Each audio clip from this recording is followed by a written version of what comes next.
Две млади лица, од кои едното управуваше мопед, а другото велосипед, се судрија во центарот на Прилеп и завршија со големи повреди на рацете, нозете и рбетот.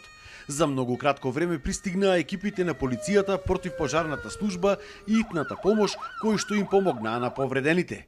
За среќа, ова беше само симулација на една ваква несреќа. Демонстриравме показна вежба на сообраќајка помеѓу мопед и велосипед.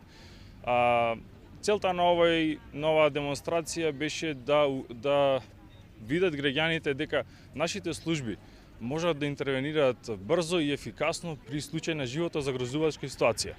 Настанот е организиран од страна на Сдруженијето на медицински сестри, акушерки и стоматолошки сестри за нас, во соработка со ОВР Прилеп, ТПП Прилеп и итната помош по повод 12 мај, меѓународниот ден на медицинските сестри.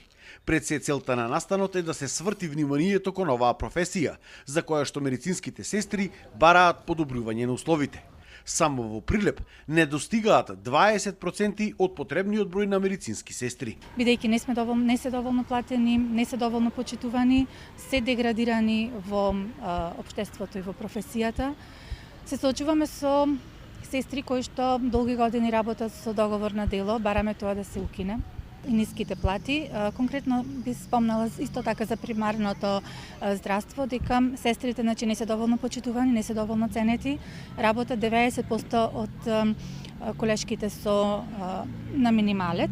Како дел од настанот беа и учениците од средното училиште Ѓорче Петров од Овојград од здравствената струка, кои што бесплатно на граѓаните им мереа шеќер и притисок. За Сител, Дарко Штарговски.